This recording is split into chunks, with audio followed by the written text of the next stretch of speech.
আসসালামু আলাইকুম ওয়া রাহমাতুল্লাহ। সুপ্রিয় দিনী বন্ধুরা, দিন ও ধর্মের জ্ঞান এই ইসলামিক চ্যানেলটির পক্ষ থেকে জানাই আন্তরিক শুভেচ্ছা।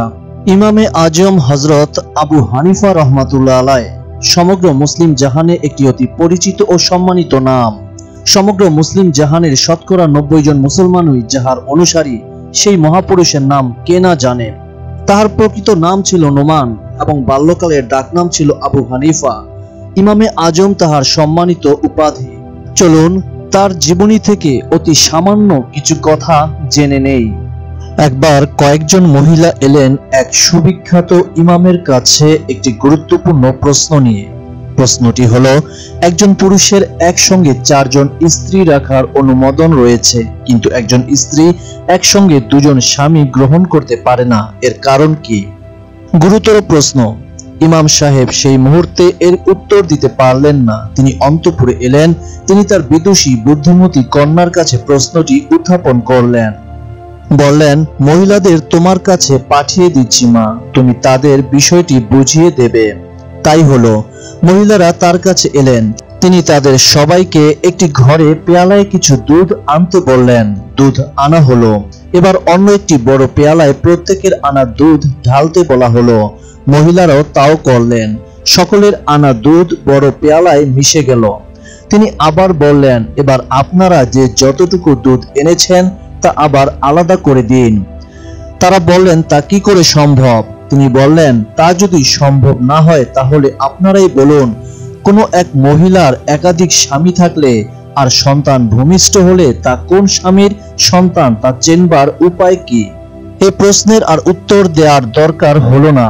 মহিলারা বললেন, প্রশ্নের জবাব আমরা পেয়ে গেছি। খুব খুশি হয়ে ইমাম দহিতার বুদ্ধিমত্তার প্রশংসা করতে করতে তারা চলে গেলেন।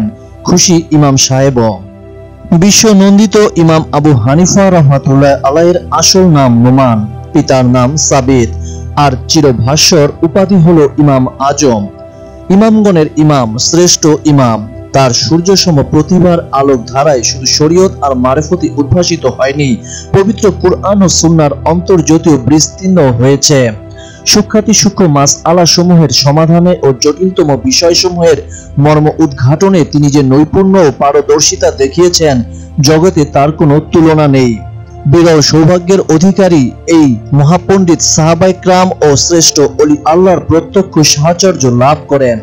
যারা সাহচর্য লাভ করেন তাদের মধ্যে উল্লেখযোগ্য হলেন আনাস ইবনে মালিক, জাবের ইবনে আব্দুল্লাহ ইবনে রুমি, ওয়াসেক বিন ওয়ারাকা প্রমুখ। হযরত জাফর সাদিক রহমাতুল্লাহ আলাইহ তার পরম বন্ধু ছিলেন।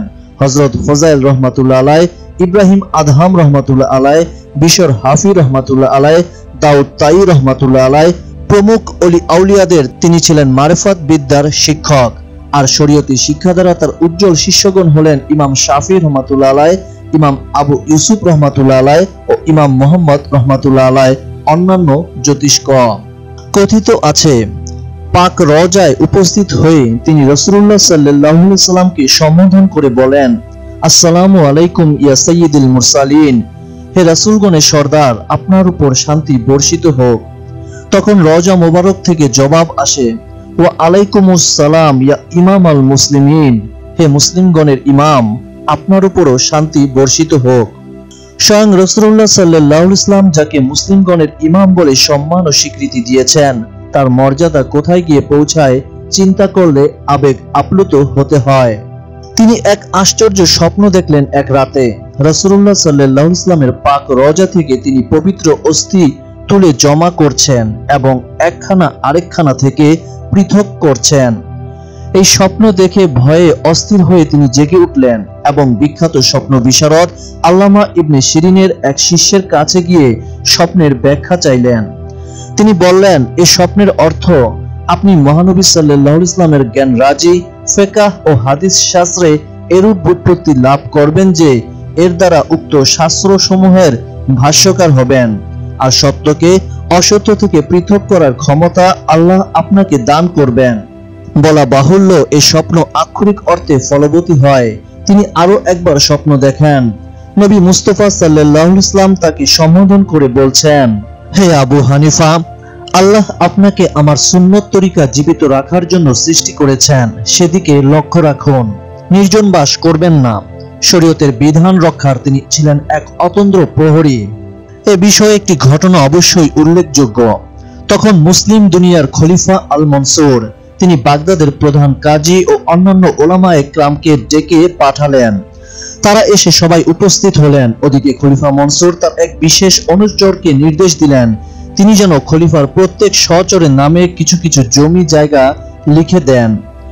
নির্দেশ অনুযায়ী সে কাজও সম্পন্ন হলো। তারপর সাক্ষী স্বরূপ দস্তখত নেওয়ার জন্য খলিফা তার এক সহচর মারফত দলিলগুলি পাঠিয়ে দিলেন প্রধান কাজী, সাবি ও অন্যান্য আলেমগণের কাছে। প্রথমে প্রধান কাজী ও পরে অন্যান্যরা সই দিলেন, কিন্তু বেঁকে বসলেন আবু হানিফা রহমাতুল্লাহ আলাইহ। সই না করে রাজ কর্মচারীকে জিজ্ঞেস করলেন খলিফা এখন কোথায়? কর্মচারী জানালেন তিনি এখন বালাখানায়। ইমাম আজম বলেন হয় আমাকে ওখানে নিয়ে চলুন, না হয় তাকে এখানে আসতে বলুন, তবে সাক্ষ্য সঠিক হবে। কর্মচারী বলেন প্রধান কাজী সহ সবাই যখন সই করেছেন তখন আপনি অযথা আপত্তি করছেন কেন? ইমাম আজম বললেন সে জেনে আপনার কোনো কাজ নেই, যা বলছি তাই করুন। শেষ পর্যন্ত এই ঘটনা খলিফার কানে গেল। তিনি প্রধান কাজীকে ডেকে জিজ্ঞেস করলেন আপনি কি দস্তখত করার সময় তা উপস্থিত থেকে শুনেছেন বা দেখেছেন? কাজী জবাব দিলেন আমি বুঝতে পেরেছি যে সেগুলি আপনার ইচ্ছাক্রমেই হয়েছে, তাই উপস্থিতির প্রয়োজন বোধ করিনি। খলিফা বললেন আপনার এই কাজ ন্যায়সঙ্গত হয়নি, তাই আপনাকে আপনার পদ থেকে খারিজ করলাম। অতঃপর প্রধান কাজীর পদে 4 জন বিশিষ্ট ব্যক্তির মধ্যে যে কোনো একজনকে নিযুক্ত করার কথা ভাবা হলো। এরা হলেন ইমাম আবু হানিফা, সুফিয়ান, শুরায়হ ও ইমাম শাবি। তাদের দরবারে ডাকা হলো। একই সঙ্গে আসছিলেন তারা। প্রতিমধ্যে ইমাম আজম বললেন শুনুন, আমি যে কোনো ভাবেই হোক এই পদ গ্রহণ করব না। সুফিয়ান আপনি সরে পড়ুন, শাবি পাগলের ভান করুন, আর শুরাহ পদটি গ্রহণ করুন। তার পরামর্শে সুফিয়ান সত্যি সরে গেলেন। বাকি 3 জন দরবারে হাজির হলেন। খলিফা প্রথমে আবু হানিফা রহমাতুল্লাহ আলাইহিকে পদটি গ্রহণ করার জন্য অনুরোধ জানালেন। তিনি বললেন আমি আরবের লোক নই, অতএব আরব প্রধানগণ সহজে আমার হুকুম মানতে চাইবে না। জাফর বারমাকি নামে একজন আমির সেখানে উপস্থিত ছিলেন। তিনি বললেন গোত্রের সঙ্গে এ পদের সম্পর্ক কি? এবার ইমামে আজম বললেন আমি এ পদের যোগ্য নই, এর প্রমাণ হলো আমার এ কথা হয় সত্য নয় মিথ্যা হবে। সত্য হলে তো আমি এ পদের উপযুক্ত নই, আর যদি মিথ্যা হয় তাহলে একজন মিথ্যাবাদীকে এরূপ দায়িত্বপূর্ণ পদে নিযুক্ত করা ঠিক নয়। একথা বলে আবু হানিফা রহমাতুল্লাহ আলাইহি রেহাই পেলেন। অতঃপর শাবি এগিয়ে এসে খলিফার হাত ধরে বলেন জনাব আপনি কুশলে আছেন তো? আপনার পরিবার পরিজন কেমন আছেন? খলিফা তার কথাবার্তার ধরন দেখে বুঝলেন নিশ্চয়ই ভদ্রলোকের মস্তিষ্ক বিকৃতি ঘটেছে। এবার শুরায়হের পালা। তিনি বললেন আমি একজন পাগল এবং আমার মস্তিষ্ক অত্যন্ত দুর্বল, আমার পক্ষে দায়িত্বপূর্ণ কাজ করা সম্ভব নয়। তার কথা শুনে খলিফা বলেন আপনি চিকিৎসা করান, রোগ সেরে যাবে। শেষ পর্যন্ত শুরায়হকেই কাজীর পদে বহাল করা হলো। এরপর হতে আবু হানিফা রহমাতুল্লাহ আলাইহি শরিয়ার সঙ্গে সম্পর্ক ছিন্ন করলেন, এমনকি তার সঙ্গে কথা বলাও বন্ধ করলেন। কাজীর পদ গ্রহণ না করার কারণ হলো তখনকার আলেমগণ প্রায় সকলেই স্বাধীনচেতা ছিলেন। তাছাড়া রাসূলুল্লাহ সাল্লাল্লাহু আলাইহি ওয়াসাল্লাম বলেছেন যাকে কাজী নির্বাচিত করা হয়েছে তাকে ছুরি দিয়ে হত্যা করা হয়েছে। রাসূলুল্লাহ সাল্লাল্লাহু আলাইহি ওয়াসাল্লামের এই মন্তব্য জানা ছিল বলেই তারা এ ব্যাপারে খুবই সন্ত্রস্ত ছিলেন। ইমামে আজমের বৈঠক শুরু হয়েছে। পাশে কয়েকটি ছেলে বল খেলছিল। হঠাৎ বলটি একবার এসে পড়ল আসরের মাঝখানে। আর কোনো বালকই সেটা নিতে সাহস করল না। কিছুক্ষণ পরে একটি ছেলে সবাস্ত কাউকে সমীহ না করে খুব অভদ্রভাবে বলটি আসর থেকে তুলে নিয়ে গেল। তার হাবভাব দেখে ইমাম বললেন এ নিশ্চয়ই কোনো জারজ সন্তান, এতটুকু লজ্জাবোধ নেই। এরপর জানা গেল তার কথাই সত্য। প্রকৃতপক্ষেই ছেলেটি একটি অবৈধ সন্তান ছিল। তার ধর্মনিষ্ঠা ছিল কিংবদন্তি তুল্য। একবার কোনো এক লোক তার কাছ থেকে টাকা ধার নেয়। লোকটির বাড়ি যে পল্লীতে, সেখানে ইমামে আজমের এক শিষ্য মারা যায়। তিনি সেখানে গেলেন তার জানাজা আদায় করতে। তখন দুপুর, প্রচন্ড গরম আর রোদও তীব্র। সেখানে ওই কর্য গ্রহণকারীর দালানের ছায়া ছাড়া মাথা বাঁচানোর আর কোনো উপায় ছিল না।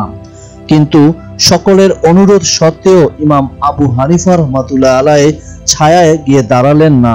বললেন, রাসূলুল্লাহ সাল্লাল্লাহু আলাইহি ওয়াসাল্লাম বলেছেন, কাউকে কিছু ধার দিয়ে তার থেকে কোনো উপকার গ্রহণ করবে না, অতএব তার দালানের ছায়ায় আরাম ভোগ করা ঠিক হবে না, কেননা তা হবে সুদ গ্রহণের মতো। দাউদ তাই রহমাতুল্লাহ আলাইহি বলেন, দীর্ঘ 20 বছর ধরে তিনি তার সেবায় রত থেকেও তাকে প্রকাশ্যে বা গোপনে খালি মাথায় কখনো বসে থাকতে দেখেননি, অথবা অবসন্ন অবস্থায় কোনোদিন পা ছড়িয়ে বসেননি। যেখানে কোনো লোকজন নেই সেখানে একটু পা ছড়িয়ে বসলে দোষ কি? তার এ প্রশ্নের উত্তরে তিনি বললেন, সেখানেও আল্লাহর সঙ্গে শিষ্টাচার রক্ষা করা চাই। প্রতি রাতে তিনি 300 রাকাত নফল নামাজ পড়তেন। একদিন তার কানে এলো এক মহিলা অন্য এক মহিলাকে বলছেন, ইনি প্রতি রাতে 500 রাকাত নফল নামাজ পড়েন। সেদিন থেকে তিনি 500 রাকাত নফল নামাজ পড়তে শুরু করলেন। আরো কিছুদিন পর তার এক শিষ্য এসে বললেন, লোকের ধারণা আপনি সারা রাত নামাজে কাটিয়ে দেন। সেদিন থেকে তিনি সত্যিই সারা রাত নফল নামাজে রাত কাটাতে শুরু করলেন, আর তখন থেকে একটানা 30 বছর এশার অজুতে ফজর আদায় করতেন। মানুষের উচ্চ ধারণার কি অপরিসীম মূল্য তিনি দিয়েছেন। হযরত দাউদ তাই রহমাতুল্লাহ আলাইহি যখন শাসনকর্তার দায়িত্ব ভার গ্রহণ করেন, তখন তার কর্তব্য সম্বন্ধে তিনি ইমাম আজমের পরামর্শ চান। তিনি বলেন, এখন থেকে তোমার এলেম অনুযায়ী কাজ করা উচিত, কেননা এলেম অনুযায়ী কাজ যে করে না তার দেহ প্রাণহীন গোস্ত পিণ্ডের মতো। একদিন শহরের এক হাম্মামখানায় এক উলঙ্গ ব্যক্তিকে দেখে তিনি চোখ বুজে ফেলেন। লোকটি তাকে বলল, কবে থেকে আপনার দৃষ্টিশক্তি হ্রাস পেয়েছে? তিনি তৎক্ষণাৎ উত্তর দেন, যেদিন থেকে তোমায় হায়া শরম নির্মূল হয়েছে। একদিন বাজারে যেতে তার কাপড়ে কিছু কাদামাটি লেগে গেল। তিনি তখনই নদীতে গিয়ে তা ধুয়ে ফেললেন। কেউ তাকে বললেন, আপনি যে পরিমাণ ময়লা জায়েজ রেখেছেন এ তো তার চেয়ে কম, না ধুলেও চলতো। তিনি বললেন, আমি যা বলেছি ওটা ফতোয়ার কথা, আর যা করলাম তা পরহেজগারি। রাসূল করিম সাল্লাল্লাহু আলাইহি সাল্লাম একদিন হযরত বেলাল রাদিয়াল্লাহু আনহুকে বললেন, কোন সময় আধখানা রুটিও জমা করে রাখবে না, অথচ কোন এক সময় তিনি তার পত্নীদের জন্য প্রায় 1 বছরের খাবারও জমা করে রেখেছিলেন। অবশ্যই এর ভিতরে কোনো হাকিকতের মর্মার্থ লুকিয়ে রয়েছে। এক ব্যক্তি ঈর্ষা প্রণোদিত হয়ে হযরত ওসমান রাদিয়াল্লাহু আনহুকে ইহুদি বলতো। ইমামে আজম একদিন তাকে ডেকে বললেন, আপনার কন্যার সঙ্গে অমুক ইহুদির বিয়ে দেব। সে বলল, আপনি নিজে মুসলমান হয়ে ইহুদির সঙ্গে আমার মেয়ের বিয়ে দিতে চান কেন? ইমাম বললেন, কেন, রাসূলুল্লাহ সাল্লাল্লাহু আলাইহি ওয়াসাল্লাম তো ইহুদির সঙ্গে দুজন মেয়ের বিয়ে দিয়েছিলেন। লোকটি তার কথার মর্মার্থ বুঝতে পেরে ভীষণ লজ্জিত হয়ে তার কাছে তওবা করে ক্ষমা চেয়ে নিল। একদিন এক ধনী ব্যক্তিকে তার ধন সম্পদের জন্যই তিনি একটু বেশ সম্মান দেখান, কিন্তু পরে অনুতপ্ত হয়ে 1000 বার কোরআন শরীফ খতম করে আল্লাহর কাছে ক্ষমা প্রার্থনা করেন। তিনি আরো একটি নিয়ম পালন করতেন, কোনো কঠিন মাসআলার সম্মুখীন হলে 40 বার পবিত্র কোরআন খতম করে সমাধানে রত হতেন। তৎকালীন খলিফা রাতে স্বপ্ন দেখলেন, আজরাইল আলাইহিস সালাম ফেরেশতাকে তার আয়ুর কথা জিজ্ঞেস করলেন। তিনি হাতের 5টি আঙ্গুলের দিকে ইশারা করে দেখালেন। বিভিন্ন পণ্ডিতের কাছে স্বপ্নের ব্যাখ্যা চেয়ে ব্যর্থ হয়ে তিনি হযরত আবু হানিফা রহমাতুল্লাহ আলাইহিকে ধরলেন। তিনি বললেন, 5টি আঙ্গুল দ্বারা 5টি বিষয়ের প্রতি ইঙ্গিত করা হয়েছে, যা একমাত্র আল্লাহ ছাড়া আর কেউ জানে না। তবে আল্লাহ যদি কাউকে জানান সেটা ভিন্ন কথা।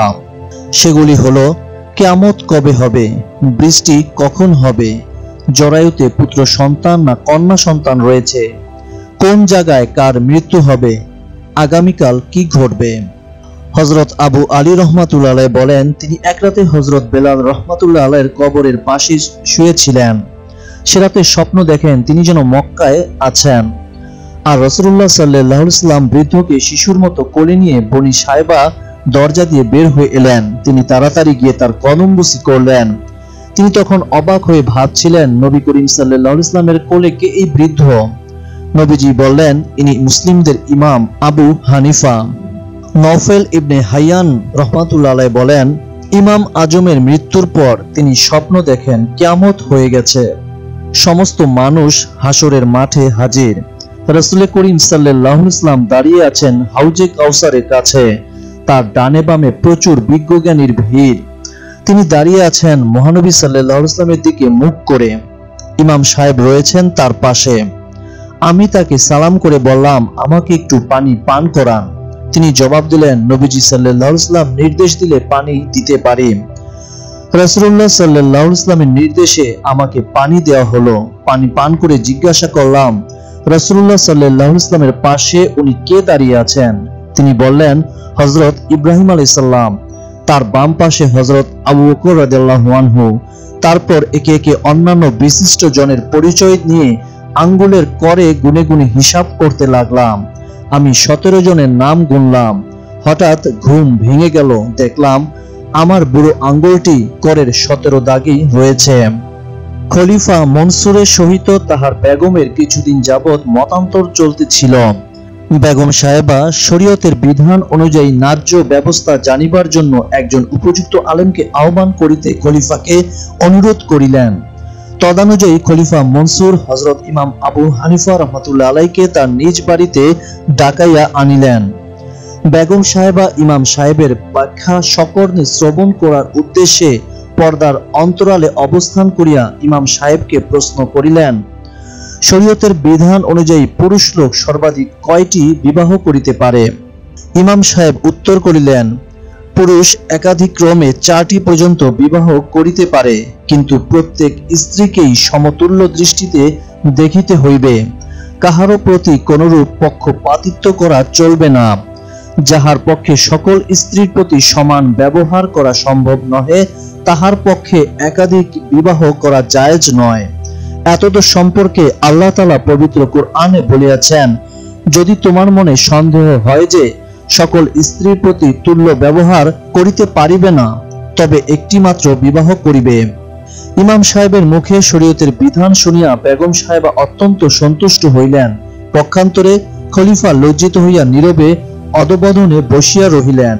ইমাম সাহেব বাড়িতে চলিয়া যাওয়ার পরে খলিফার বাড়ি হইতে জনৈক কর্মচারী আসিয়া ইমাম সাহেবের হাতে একটি টাকাপূর্ণ থলে দিয়ে বলিল, বেগম সাহেবা আপনার উপরে সন্তুষ্ট হইয়া 50,000 দিরহাম আপনার নজরানা স্বরূপ পাঠাইয়াছেন।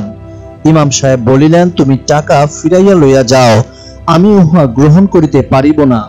তুমি বেগম সাহেবাকে বলিও, আমি যাহা বলিয়াছি তাহা কাহারও সন্তুষ্টি বিধানের জন্য অথবা কাহাকেও অসন্তুষ্ট করার জন্য নহে, অথবা নিজের স্বার্থের খাতিরেও বলি নেই।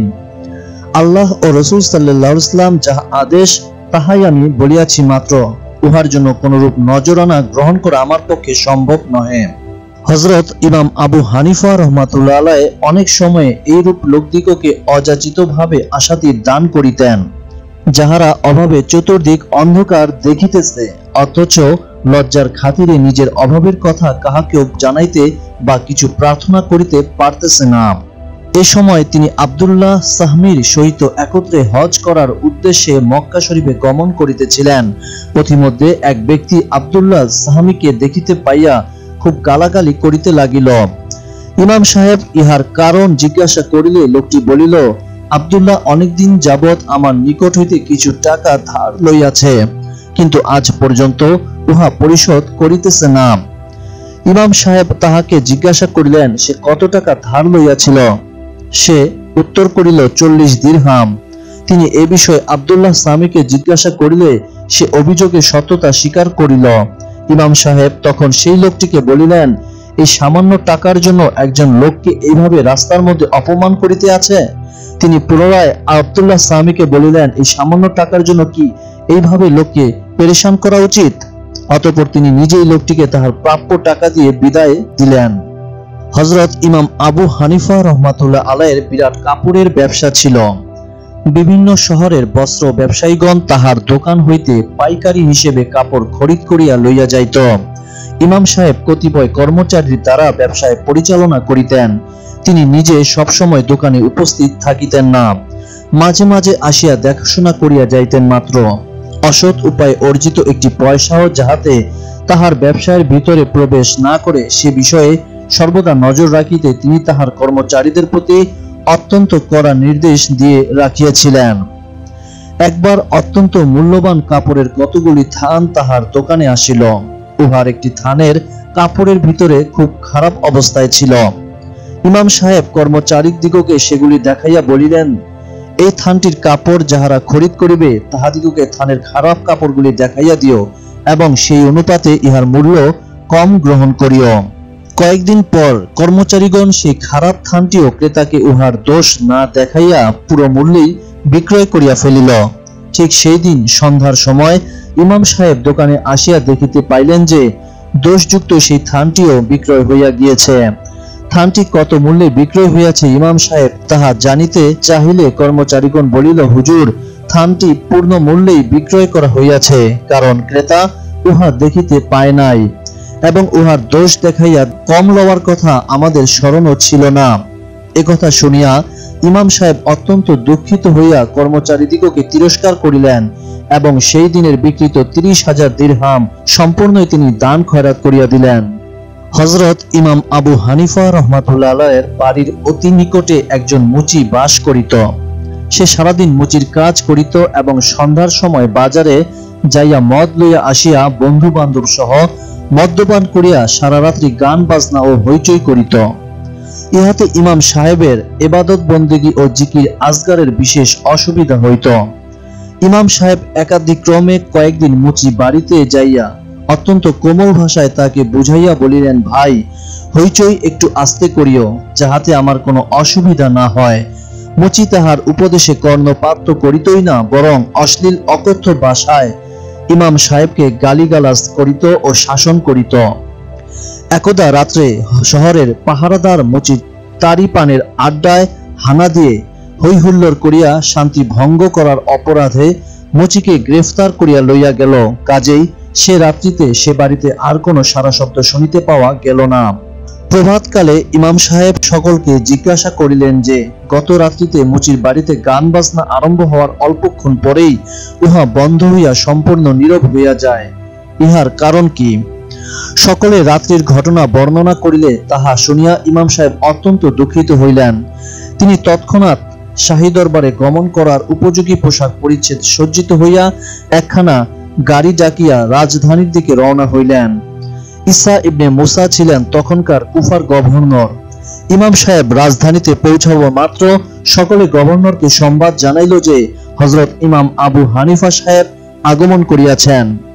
সংবাদ পাওয়া মাত্র গভর্নর সাহেব কতিপয় বিশিষ্ট সভাসদকে পাঠাইয়া দিলেন ইমাম সাহেবকে সাদরে ও সম্মাসনে অভ্যর্থনা করিয়া আগাইয়া আনার জন্য। তাহারা ইমাম সাহেবকে দরবারে লইয়া আসিলে গভর্নর সাহেব স্বীয় আসন ত্যাগ করিয়া উঠিয়া ইমাম সাহেবকে সালাম জানাইলেন এবং হাত ধরিয়া লইয়া যাইয়া নিজের পাশে উপবেশন করাইলেন। তৎপর বিশেষ বিনীতভাবে ও আদরের সহিত বলিলেন, হুজুরের আগমন উদ্দেশ্য পূর্বক জানিতে চাই। ইমাম সাহেব বলিলেন, গত রাত্রিতে শহরের পাহারাদার আমার জনৈক প্রতিবেশী মুচিকে গ্রেফতার করিয়া লইয়া আসিয়াছে। আমি আমার প্রতিবেশীর প্রতি আমার দায়িত্ব কর্তব্য পালন করিতে আসিয়াছি। আপনি দয়া করিয়া সেই মুচিকে মুক্তির আদেশ প্রদান করিলে আমি খুশি হইব। গভর্নর বলিলেন, এই সামান্য বিষয়ের জন্য হুজুর এত কষ্ট করিয়া কেন রাজধানীতে আসিয়াছেন? একখানা পত্র লিখিয়া কাহারো মাধ্যমে পাঠাইয়া দিলেই তো আমি তাহাকে মুক্ত করিয়া দিতাম। ইমাম সাহেব বলিলেন, বিষয়টি হয়তো সামান্য হইতে পারে, কিন্তু প্রতিবেশীর প্রতি আমার দায়িত্ব কর্তব্য তো সামান্য নহে। আমি আমার কর্তব্য পালন করিতে আসিয়াছি মাত্র। গভর্নর তৎক্ষণাৎ মুচিকে মুক্তির আদেশ প্রদান করিলেন। মুচি মুক্তি পাইয়া যার পর্নায় বিস্মিত হইল। কিসে যে কি হইল তাহা সে মোটেই বুঝিতে পারিল না। পরে সকলের নিকট যখন জানিতে পারিল যে ইমাম সাহেব স্বয়ং গভর্নরের নিকট যাইয়া সুপারিশ করিয়া তাহাকে মুক্ত করিয়াছেন, তখন তাহার বিস্ময়ের অবধি রহিল না। সে কোনোদিনই ইমাম সাহেবের নিকট হইতে এইরূপ ব্যবহার পাইতে পারে বলিয়া আশা করে নাই। মুচি ইমাম সাহেবের নিকট যাইয়া তাহার পদতলে পতিত হইয়া ক্ষমা প্রার্থনা করিল এবং সেই দিন হইতে গান বাজনা, শরাবতারি এবং অন্য যাবতীয় পাপের কার্য পরিত্যাগ করিয়া ইমাম সাহেবের নিকট তওবা করিয়া ধর্মে কর্মে মনোযোগ দিল। পরবর্তীকালে সেই মুচি একজন বিশেষ বিখ্যাত আলেম ও পরহেজগার বান্দায় পরিণত হইয়াছিল। এক ব্যক্তি হযরত ইমাম আবু হানিফা রাহমাতুল্লাহ আলাইহির নিকট আসিয়া আরজ করিল, হুজুর, আমি খুব সাবধানে এক স্থানে অনেকগুলি টাকা লুকাইয়া রাখিয়াছিলাম, কিন্তু তাহা কোথায় যে রাখিয়াছি তাহার আমার স্মরণ হইতেছে না, এবং অনুসন্ধান করিয়া টাকাগুলি পাইতেছি না, অথচ টাকার অভাবে আমি এখন চতুর্দিক অন্ধকার দেখিতেছি। মেহেরবানি পূর্বক আপনি ইহার একটা সদুপায় করিয়া দিন। ইমাম সাহেব তাহাকে বলিলেন, আমি ইহার কি করিতে পারি? এটা তো শরীয়তের কোনো মাসলা নহে যে আমি তোমাকে উহার উত্তর বলিয়া দিব। লোকটি বিশেষ বিনীতভাবে বলিল, তাহা সত্য, উহা কোনো মাসালার কথা নহে, তথাপি আপনার দ্বারা যে কোনোভাবে আমার উপকার হইবে এই আশায় আমি আপনার নিকট আসিয়াছি। ইমাম সাহেব তাহাকে বলিলেন, তুমি আজ সারা রাত্রি একাগ্র চিত্তে নফল নামাজ পড়িবে, তৎপর প্রাতকালে পুনরায় আমার নিকটে আসিয়া যে উপায় হয় তাহা বলিয়া দিব। লোকটি ইমাম সাহেবের উপদেশ অনুযায়ী রাত্রিতে একাগ্র চিত্তে নফল নামাজ পড়িতে আরম্ভ করিল। আশ্চর্যের বিষয় এই যে কিছুক্ষণ নামাজ পড়িবা পরেই তাহার টাকা রাখিবার কথা স্মরণ হইল। সে উঠিয়া যাইয়া সে স্থান হইতে তাহার টাকাগুলি খুঁজিয়া পাইল। কাজেই সে আর সারা রাত্রি নামাজ পড়ার প্রয়োজন বোধ করিল না। প্রাতকালে সে ইমাম সাহেবের নিকট তাহার টাকা পাওয়ার কথা খুলিয়া বলিয়া জিজ্ঞাসা করিল, হুজুর, ইহার কারণ কি? নামাজ পড়িতে পড়িতেই আমার টাকার কথা স্মরণ হইল কেন? আমি তো একাগ্র চিত্তেই সারা রাত্রি নামাজ পড়িবার সংকল্প করিয়াছিলাম। ইমাম সাহেব হাসিয়া উত্তর করিলেন, পাপিষ্ঠ, শয়তান তোমার টাকা রাখিবার স্থানের কথা ভুলাইয়া দিয়াছিল, কিন্তু তুমি যখন সমস্ত রাত্রি জাগিয়া একাগ্রচিত্তে নামাজ পড়িবার সংকল্প করিলে এবং নামাজ পড়িতে আরম্ভ করিলে, তখন শয়তান কিছুতেই এটা সহ্য করিতে পারিল না যে তুমি সারা রাত্রি একাগ্রচিত্তে নামাজ পড়িয়া অতিবাহিত করো। সুতরাং সে তোমাকে নামাজ পড়া হইতে বিরত রাখার জন্য তোমার টাকা রাখিবার স্থানের কথা স্মরণ করাইয়া দিয়েছে। পাপিষ্ঠ শয়তান আরো অধিক জব্দ হইত যদি তুমি টাকা পাওয়া সত্ত্বেও সারারাত্রি ওইভাবে নামাজ পড়িয়া কাটাইয়া দিতে। একদা হযরত ইমাম আবু হানিফা রাহমাতুল্লাহ আলাইহি, হযরত সুফিয়ান সাউরি ও কাজী ইবনে আবি লায়লা রাহমাতুল্লাহ আলাইহি একত্র বসিয়া আলাপ করিতেছিলেন।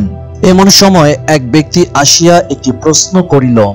সে বলিল, কতগুলি লোক একই স্থানে অথচ বেশ দূরে দূরে উপবিষ্ট ছিল। হঠাৎ একটি সর্প বাহির হইয়া আসিয়া একজনের শরীরে উঠিতে লাগিল। সে তৎক্ষণাৎ সর্পটিকে ধরিয়া অপরজনের দিকে ছুঁড়িয়া মারিল।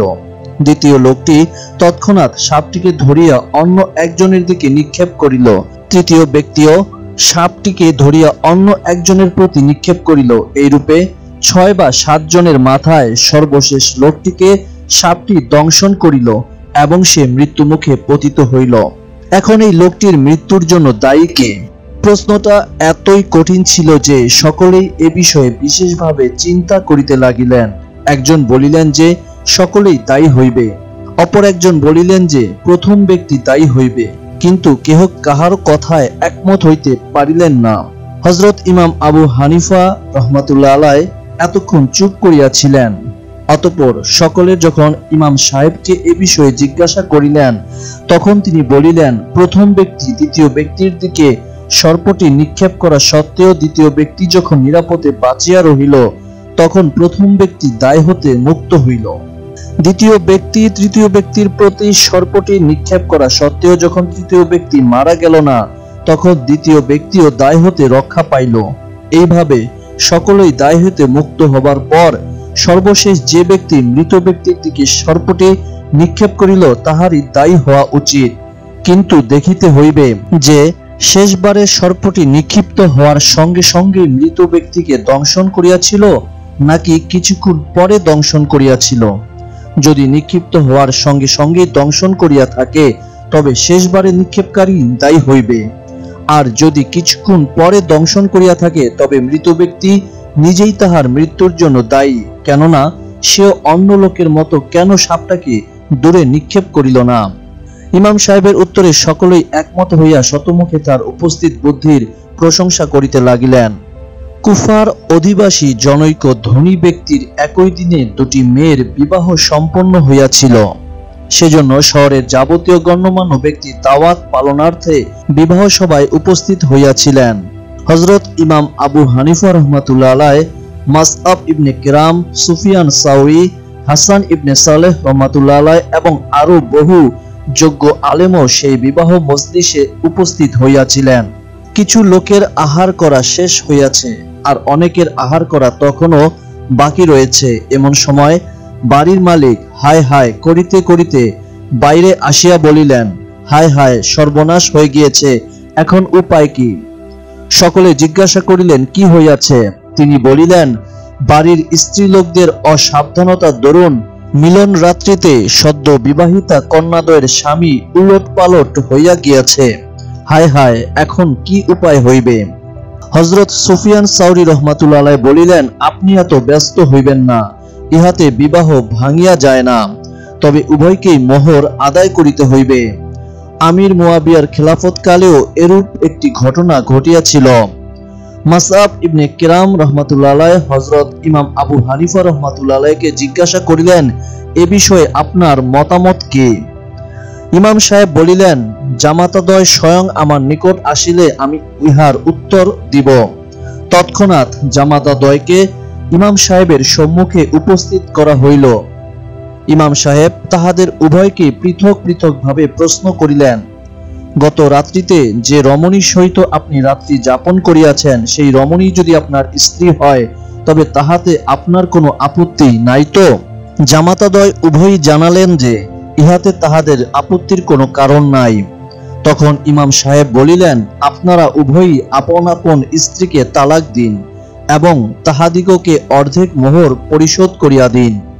অতঃপর আপনারা যাহার সহিত রাত্রি যাপন করিয়াছেন তাহাকে বিবাহ করুন। ইমাম সাহেবের এ ব্যবস্থায় সকলেই সন্তুষ্ট হইলেন এবং শতমুখে তাহার গভীর জ্ঞানের প্রশংসা করিতে লাগিলেন। হযরত সুফিয়ান সাউরি রাহমাতুল্লাহ আলাইহি যে ফতোয়া দিয়েছিলেন তাহাও ফিকহ শাস্ত্র অনুসারে জায়েজ ছিল। উহাতে অবশ্যই বিবাহ ভঙ্গ হইত না, তবে উভয়কেই পূর্ণ মোহর আদায় করিতে হইত এবং উভয়ই আপন আপন বিবাহিত স্ত্রীকে গ্রহণ করিতে পারিত।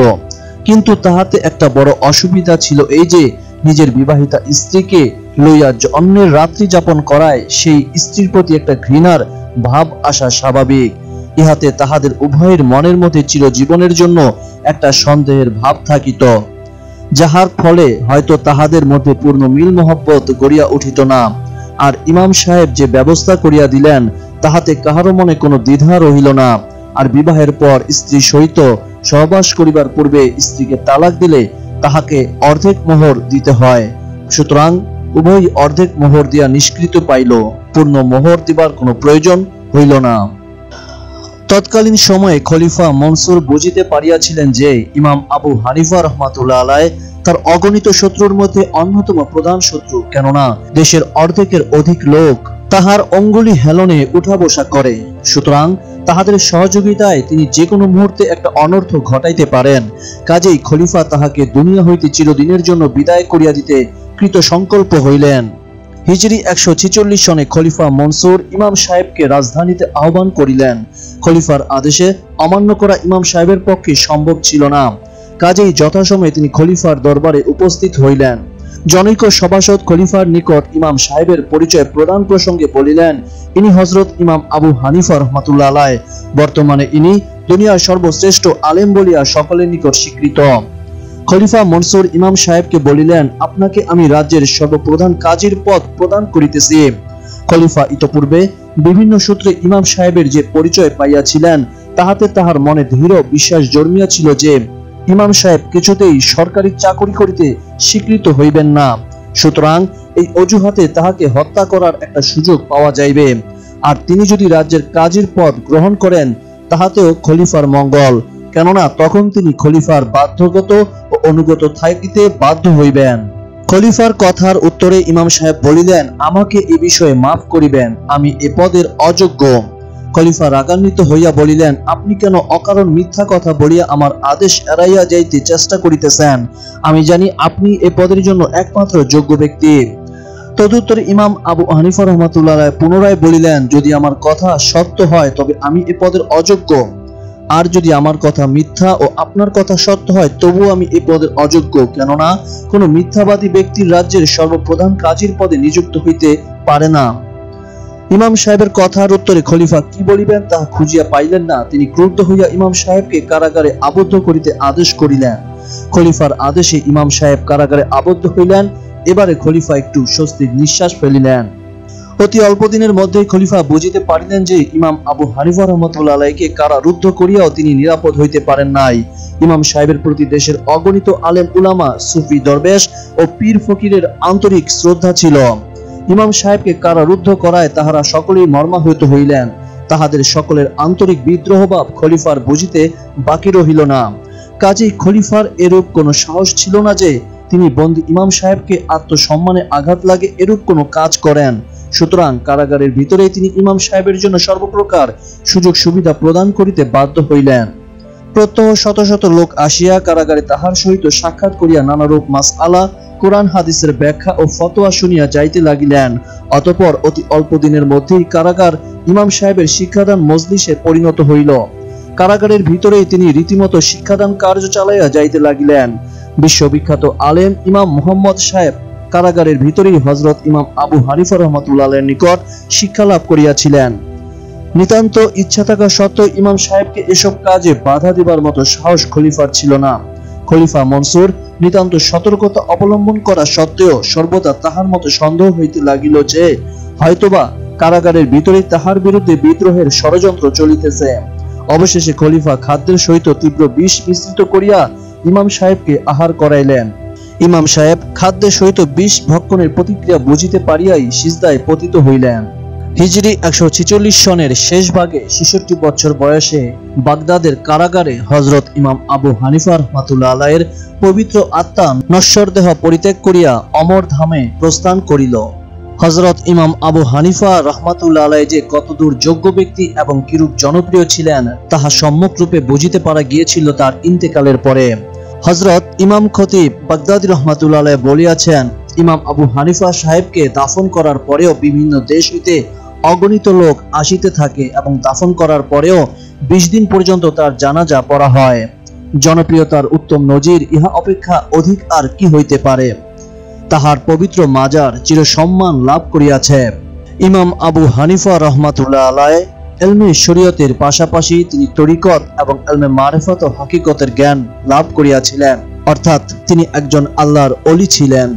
পবিত্র কোরআনে আল্লাহ পাক ইরশাদ করেছেন, আলা ইন্না আউলিয়া আল্লাহি লা খাউফুন আলাইহিম ওয়া লা হুম ইয়াহজানুন আল্লাযিনা আমানু ওয়া কানু ইয়াত্তাকুন, অর্থাৎ জেনে রেখো নিশ্চয়ই আল্লাহর ওলিদের কোনো ভয় নেই এবং তারা চিন্তিত হবে না, যারা ঈমান এনেছে এবং তাকওয়া অবলম্বন করেছে। আল্লাহ পাক আমাদেরকে ওলি আউলিয়ার প্রতি শ্রদ্ধা, মহব্বত, ভালোবাসা, ভক্তি এবং আদব রক্ষা করার সুযোগ দান করুন, আমিন। যারা দিন ও ধর্মকে ভালোবাসেন তারা এই চ্যানেলটির পাশে থেকে সাবস্ক্রাইব করে রাখুন। আল্লাহ হাফেজ।